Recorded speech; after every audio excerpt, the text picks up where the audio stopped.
My husband has amnesia, he remembers everyone except me. He embraces his new lover and shoves the divorce agreement in my face. I cry and beg him, but I hear his friend mocking. Ethan really goes all out for his mistress, even pretending to have amnesia. Ethan remains expressionless. The little girl is too clingy, I'm just playing along with her. Aren't you afraid that your wife will find out and make a scene? He smiles. Luna is an orphan, even if she knows, where can she go without me? The laughter in the private room continues. I lower my head, feeling a chill all over my body. In order to make him remember me, for the past 6 months, I have searched for countless renowned doctors. While he was lighting up the entire city with fireworks for his new girlfriend Sabrina, I was in the deep mountains seeking a reclusive Miao healer. While he was taking Sabrina to an auction and spending lavishly, I was waiting outside the door of a nationally renowned psychiatrist for 3 days. I brainwashed myself over and over again, telling myself that he had only temporarily forgotten me. As long as he remembers, we can go back to how things were before. So even though he was embracing his new girlfriend, spending a fortune on her, publicly announcing their engagement, and passionately kissing by the river, I still didn't give up. My hands trembled involuntarily, and I finally withdrew my hand from pushing the door. I turned around and threw the cake in my hand into the trash can. Today is our 5th wedding anniversary. I looked at the greeting card in my hand that said "Growing Old Together" and smiled. Tears fell silently. We have no future. When Ethan returned home, I was sitting in the living room. There was a divorce agreement on the table. He saw me, raised his eyebrows slightly, and smiled smugly. Changed your mind? Then hurry up and sign it, make way for Sabrina. I have only one question, if you answer it, I'll sign. I looked up at him and said word by word, Ethan, do you really not remember me? Ethan was taken aback and smiled unnaturally. I never remember getting married, let alone marrying you. I nodded. Okay, I'll sign. I signed neatly and handed it to Ethan. See you at the Civil Affairs Bureau next Monday. After signing, I went back to the room to pack my things. In the past 6 months, my belongings had been smashed or thrown away by Sabrina. 5 years' worth of living items now fit into just one suitcase. As I carried my luggage downstairs, I saw Sabrina. Ethan held the girl in his arms, kissing her earlobe, his tone tender. Are you hungry? I'll have the nanny make some food. I went downstairs and ran into the two of them. Sabrina smiled, leaning into Ethan's arms, looking at me mockingly. But I want to eat the food made by Big Sister. Big Sister, would you cook for me? I didn't stop walking and passed them by. Ethan stood up, grabbed my luggage, and tilted his chin. Sabrina asked you to cook, what's your response? I looked at him. I responded with silence. Sabrina's little face turned red with anger, and she shouted petulantly, Ethan, look at her. Ethan's face darkened too, and he roughly grabbed my hand, pulling me toward the kitchen. 1 meal, 100,000, will you do it? I looked at him and said nothing. Ethan gritted his teeth. 200,000. I still didn't speak. 300,000, don't push it too far. I'll do it. I extended my hand to him, palm up. Cash now. After 5 years of marriage, I had no assets. My bank card couldn't even produce 10,000 yuan. I need money now. Liquid funds. He pulled a check from his bag with a dark expression and handed it to me. I pocketed it, rolled up my sleeves, and started boiling water. Ethan nodded in satisfaction and pulled Sabrina to sit at the dining table. 10 minutes later, I placed 2 bowls of plain noodle soup on the table. Sabrina pointed at me and cursed loudly, 300,000, and you just cooked 2 bowls of lousy noodles? I shrugged and pointed at the few drops of oil floating on the surface. No, I even added sesame oil. Ethan didn't speak, staring at me with a sullen face. I waved the check in my hand. Ethan wouldn't go back on his word, would he? Ethan sneered, his eyes full of disgust. Luna, you're truly disgusting. Marrying you back then was truly a blind mistake. My chest ached, but I forced a smile. Is that so? Then don't be late on Monday, Mr. Big Shot. I dragged my luggage to a hotel and checked in. Ethan gave me 20% of his assets. After conversion, it's about $5 million. But it'll only be mine after the property division is complete. Enough for me to live freely for a lifetime. I picked up my phone and deleted all memories of Ethan and me one by one. Swiping through the album, a photo caught my eye. It was a picture of us from university. I felt a bit dazed. In my junior year, I met Ethan. That day, he returned to school as an outstanding alumnus to give a speech. I happened to walk into the wrong classroom and ended up at his lecture. Amid the crowd, he spotted me at once. The student at the door, I'd like to invite you to answer a few questions, would that be okay? I was pushed onto the stage. He was tall, with the scent of cologne on him, his peach blossom eyes smiling at me. I blushed furiously and couldn't speak for a while. After the speech, he added me on Instagram and started asking me out frequently. Later, I learned that Ethan was a prominent figure at school. Good family background, strong abilities, handsome looks. Rumors about him never stopped. Why would he like me? I asked him that question once. He kissed me, and in the heat of the moment, he whispered in my ear, "Because you're worth it, Luna." I believed him. Later, he married me despite his family's objections. He turned down all dinners with women, just to put me at ease. Everyone said he'd turned over a new leaf, that I'd tamed him. I used to think so too until reality hit me hard. My phone vibrated with an incoming call. I checked it was Ethan's friend Leo. "Sister-in-law, are you really agreeing to divorce Ethan?" I stayed silent for a long time before humming in response. Leo sighed. "We all saw how good Ethan was to you before. He's just lost his memory now. Once he recovers, he'll definitely regret it." I chuckled lightly. What if he never remembers? Leo paused, instinctively retorting, "What? How are you so sure he'll remember? Even the doctors said whether he recovers depends on fate." Leo laughed awkwardly, his voice tinged with guilt. "Ethan's always been lucky, he'll definitely remember. Don't overthink it, sister-in-law." "I hope so." After hanging up, I gave a self-mocking smile. That day in the private room, Leo was there too. He'd known all along that Ethan was faking amnesia. Calling me sister-in-law while also calling Sabrina little sister-in-law.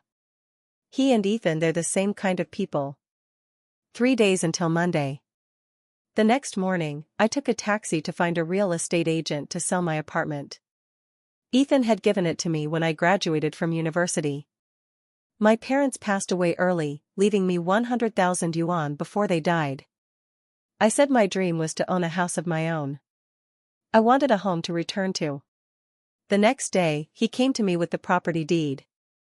"Luna, your dream has come true, are you happy?" The agent looked at me with the contract in hand, hesitating. "This is a great property in the area, with significant potential for appreciation. Are you sure you want to sell?" I looked at the dusty apartment and nodded. "Sell it. The sooner, the better." After signing the contract and going downstairs, I ran into Sabrina. She was decked out in designer clothes, strutting like a peacock. Her sharp eyes spotted me immediately. "Luna. I knew you wouldn't give up. Still hanging around Ethan's company." Only then did I remember that his company was nearby. "I'm here to sell my apartment, do you believe me?" Sabrina snorted. "A broke nobody like you, where'd you get a house from? You're selling the apartment?" I froze, turning to meet Ethan's menacing gaze.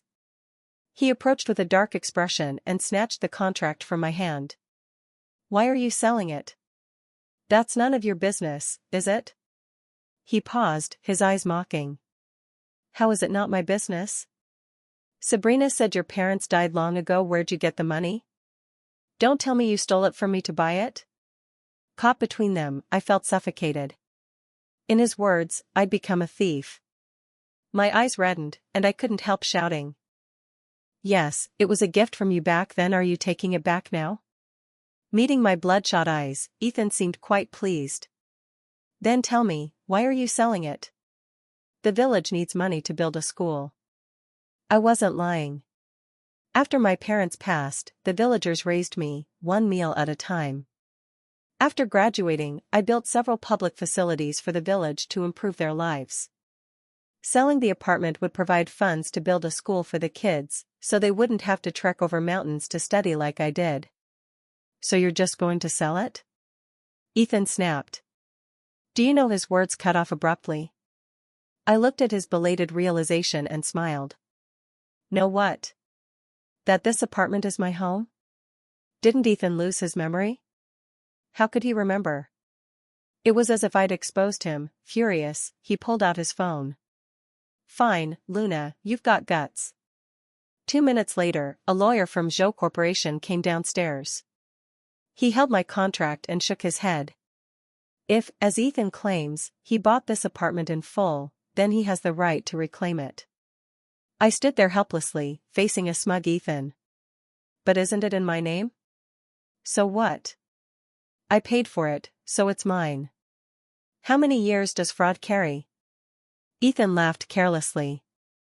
Either you back out of selling it now, or you return the apartment to me. I smiled too, holding back tears. Fine, since it was yours to give, I'll return it. From now on, I owe you nothing. I turned to the lawyer. No time like the present, let's process it today.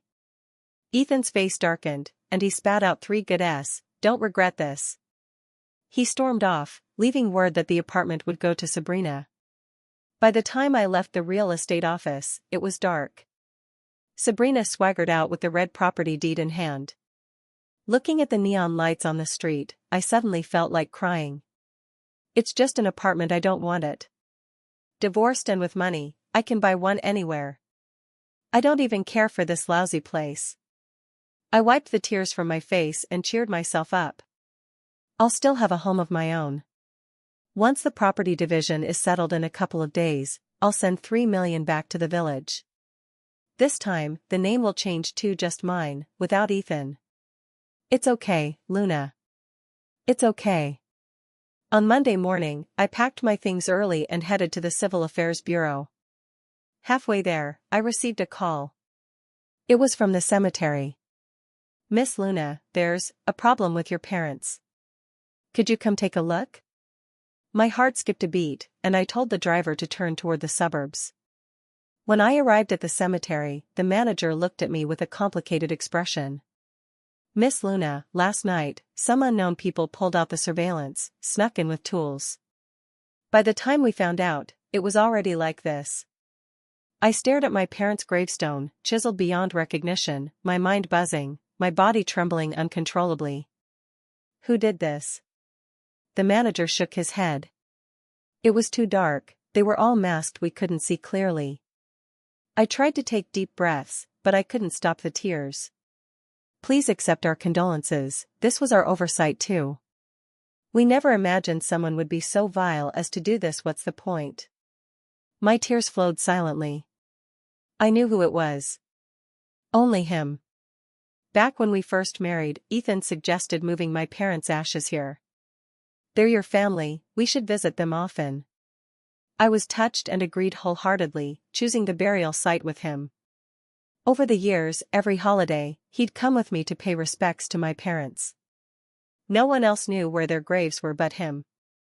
I straightened up, gave the manager an apologetic smile. I'll be leaving this place soon, could you help me retrieve their ashes? I opened my phone and booked 3 tickets back to my hometown. From university until now, I'd lived in this city for 10 years.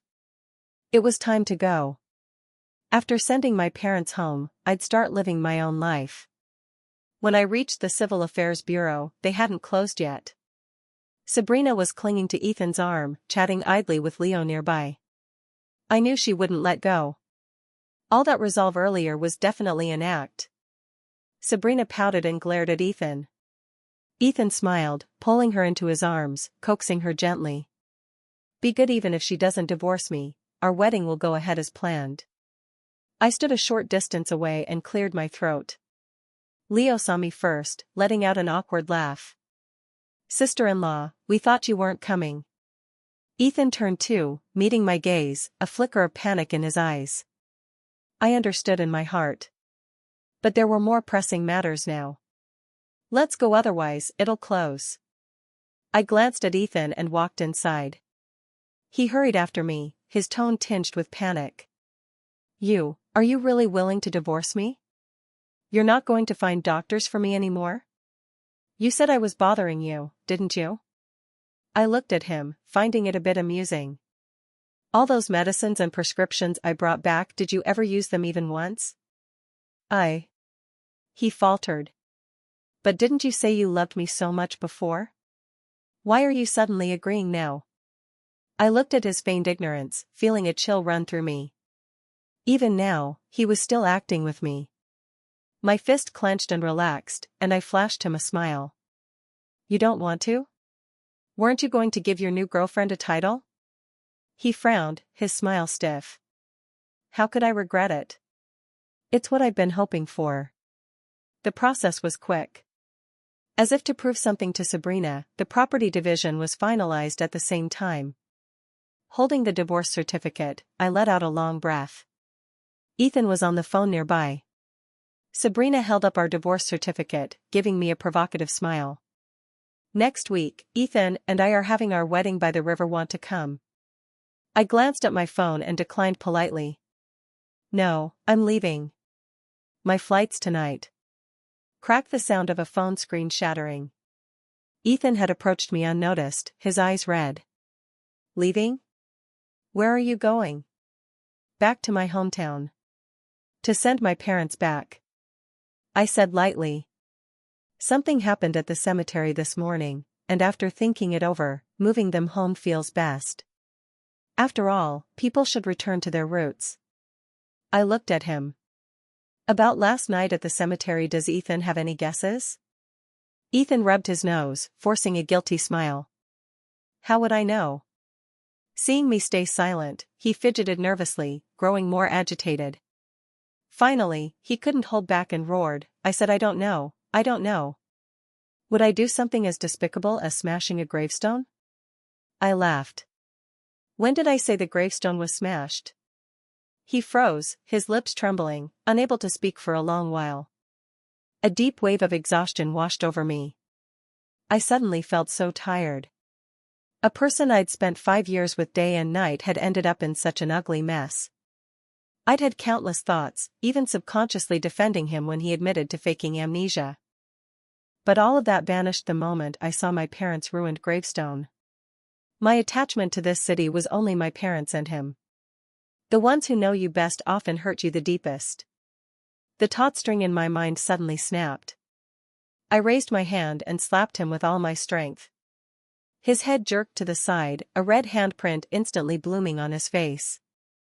I laughed, tears streaming uncontrollably. Ethan, you never lost your memory, did you?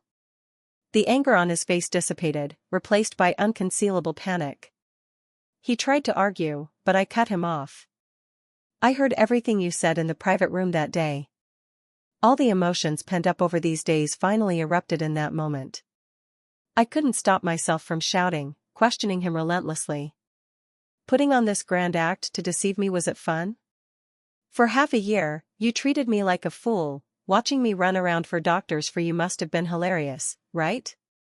Am I some pathetic person, meant to be kept in the dark, believing your devoted persona? I poured out everything in my heart. I watched Ethan's expression shift from shock to anger, then to mockery. He let out a cold laugh from his throat. You shouldn't have brought these things up openly. Tearing off the mask does you no good. Luna, leave me? Where else can you go? He said, stepping closer, his gaze chillingly cold. I know you too well. With no family left, I'm the only connection you have in this world.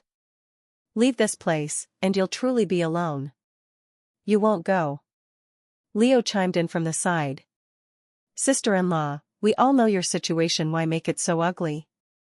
Even if you know, isn't it better to turn a blind eye?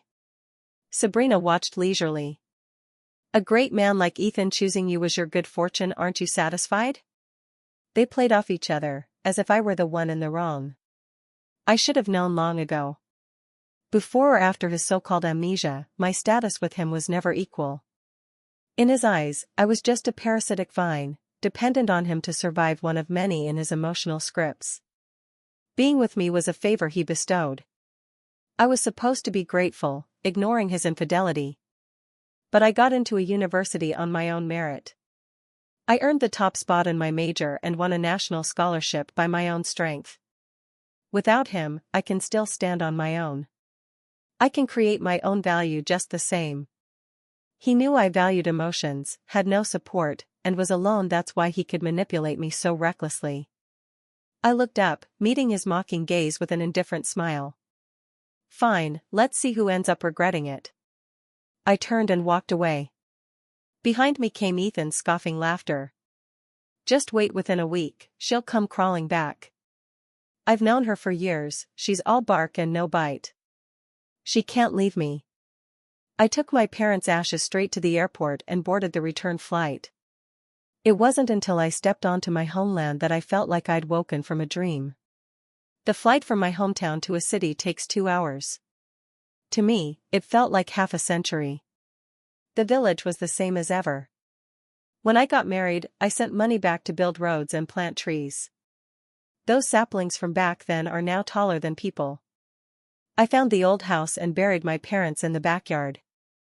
I handed the donation money to the old village chief and visited the elderly folk still living there. By the time I finished everything, 3 days had passed.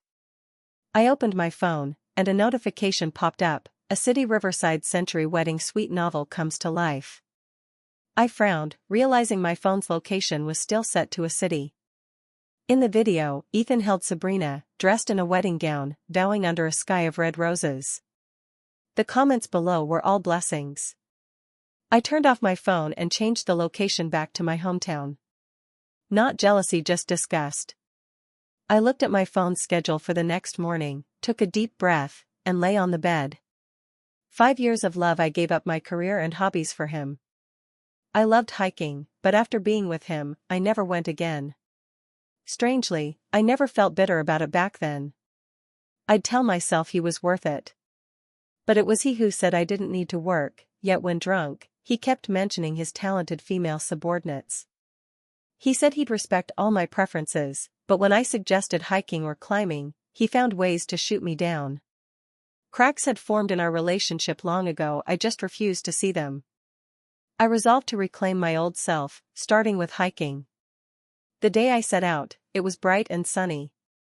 I chose the first route I'd taken with the University Hiking Club, a well-known spot for hiking enthusiasts nationwide. The natural air always lifts the spirit, and my steps felt lighter. Midway through the route was a grand waterfall. The first time I came, I camped here with other club members. Luna? A stranger's voice came from behind. I turned, and a tall man appeared behind me, carrying a large backpack, his bangs damp with sweat. I froze, taking a moment to recall who he was. Jamie? Jamie's face lit up with delight as he grabbed my arm. You still remember me? 3 years since graduation with no contact, I thought you'd forgotten me. I looked at him and smiled with relief. I could forget anyone but you, Jamie, the big influencer. Jamie, my classmate and fellow hiking club member, was one of the few people in class I could really talk to. Handsome, kind, and popular, my roommate once said of him, he's perfect in every way, except he doesn't like girls. He once told me his ideal type was a long-haired, artistic, handsome guy. The next month, he snagged one from the art school next door, and they were all lovey-dovey on campus every day. He was the type with incredible initiative. After that, he never appeared on the school's confession board again. Later, as a chemistry graduate from our year, he became a popular influencer thanks to his striking looks, achieving modest success. On the way, I told Jamie about the divorce. That rotten jerk, Jamie said, his voice rising in anger. Sis, good riddance. A filthy guy like him, does he think everyone's dying to have him? He ranted on and on. That's when I learned he'd just gone through a breakup too and was out to clear his mind. I instantly felt a sense of shared misery. He fumed. 2 months together, and then he says he doesn't like that I don't have a buzz cut. I didn't even complain about his hygiene, and he's the one picking faults. Okay, maybe not that similar. Regardless, our old camaraderie was rekindled. We walked and talked, or rather, ranted. 60% was cursing Ethan, the other 40% his ex-boyfriends. At the end point, we found a rest station. What's next? What are you planning? I looked at the distant mountains and shook my head. I want to work. After graduating, I'd found a job and was doing decently. Right before a promotion, Ethan proposed. He said his company was thriving, and I didn't need to work so hard. Luna, just stay home and enjoy life, that's enough. I was foolish enough to believe him and became a full-time housewife for 3 years. Jamie didn't say anything, just opened his phone and typed quickly. I once worked with a well-known cosmetics company. They're hiring for product development. Interested? Meeting his smiling gaze, I froze, then lowered my head. In that moment, Ethan's old words echoed in my ears, you can't do it. Work is tough, you've been out of society so long, where's your place now? I'd encouraged myself countless times, but when faced with a real choice, those words resurfaced. I unconsciously gripped my clothes, my voice stuttering.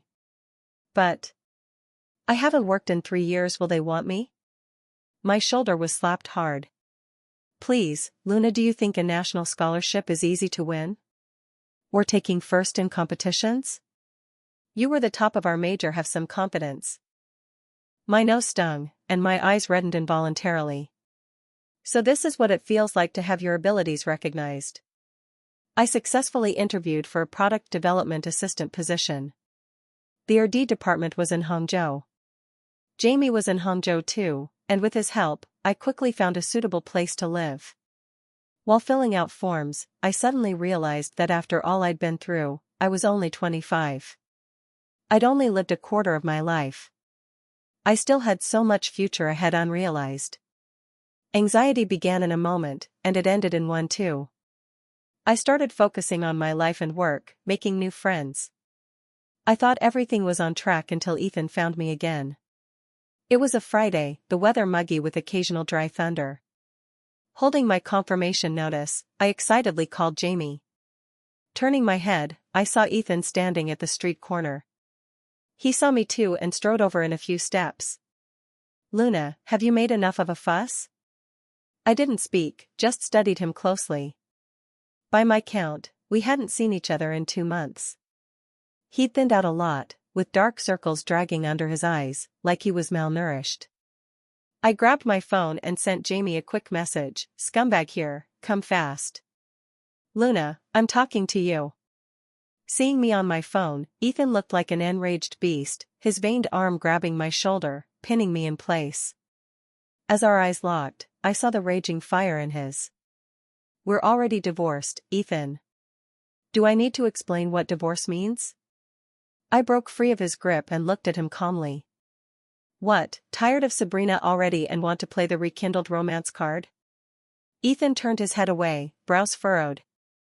Do you have to be so aggressive? Can't we just talk nicely? No. I curled my lips into a mocking smile.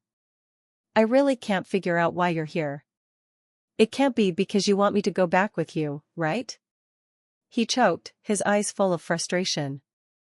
I checked before coming, you're just a product development assistant here. Even if you get confirmed, you'll only be a developer, hard work for little reward. Weren't your days at home with me so much better?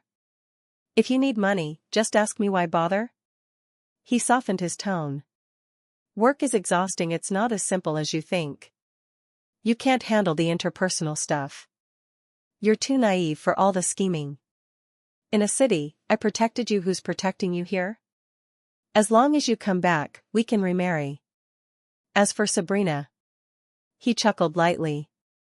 Don't worry, she can't threaten your place.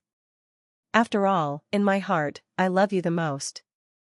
I watched his self-proclaimed devotion, my stomach churning.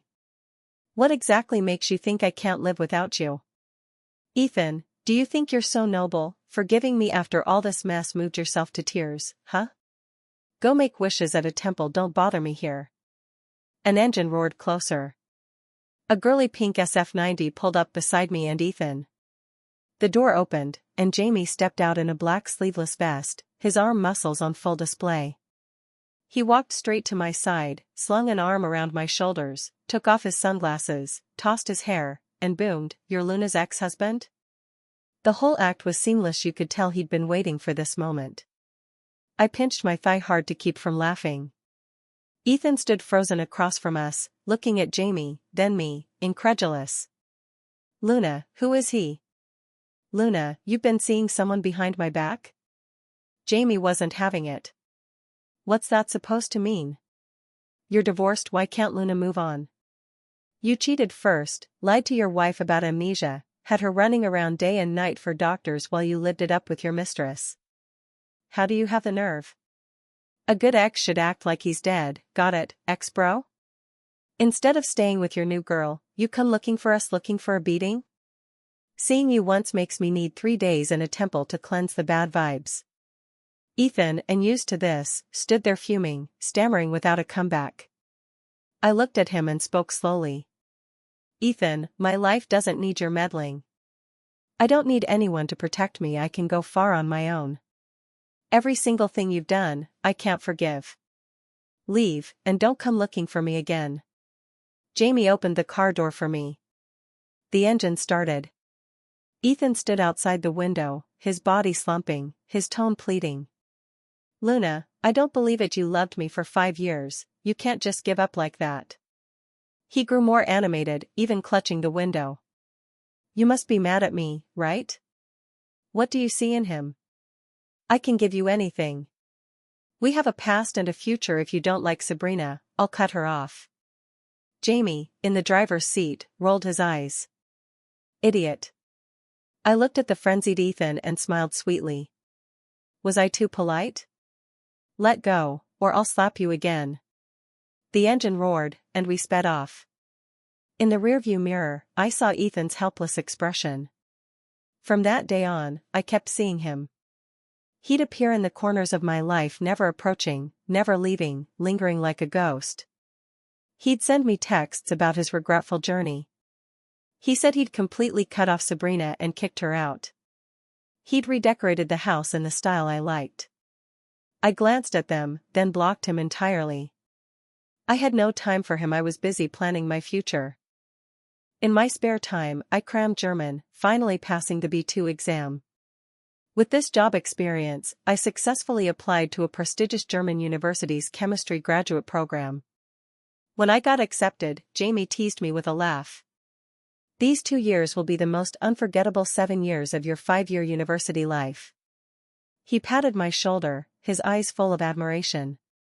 "Keep it up, academic star, I'm rooting for you." I got busier and busier, work, visas, study abroad prep, and all sorts of odds and ends. I don't remember when Ethan stopped texting me, nor did I care to check. The day my visa came through, I submitted my resignation. A month later, I left smoothly. I invited friends to a riverside restaurant for a farewell gathering. Jamie brought his new boyfriend, a recent college grad. His youthful look reminded me of days gone by. I couldn't help drinking more. As I stood by the river to sober up, Ethan appeared silently. "Luna, let's talk, just pity me, okay? Our first date was by the river too, do you remember?" He stared at the water, his voice trembling. The river breeze blew away my drunken haze. "Too long ago, I forgot." Ethan paused, lowering his head with a self-mocking smile. "Forgotten is fine. Luna, I know I was wrong." He took a deep breath, mustered his courage, and grabbed my hand. "Come back, I can't live without you." I shook off his hand and stepped back to keep my distance. "I just drank, don't disgust me, or I'll really throw up." Ethan wouldn't give up. "That guy from the other day is your friend, right? I had him checked, he's gay, you can't be together." His voice carried a plea. "Luna, I really know I was wrong, just forgive me this once, and we'll go back to how it was, okay?" I shook my head. You know I won't agree. The love you gave me was never love, it was charity.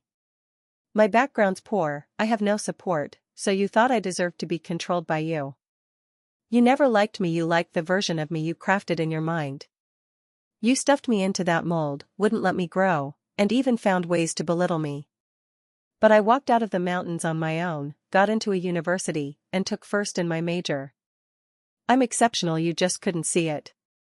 His gaze dimmed bit by bit. I looked at his broken expression, turned, and left. Goodbye. Never again. That night, in the end, Jamie got plastered and, for the first time, cried. He hugged me, his tall frame like a hen shielding her chick, sobbing messily. You have to take care of yourself, stay away from jerks, and shine on your own. His boyfriend and I, one on each side, struggled to get him into a taxi. After seeing them off, I stood there, staring at the departing taxi, lost in thought. Do I need to date?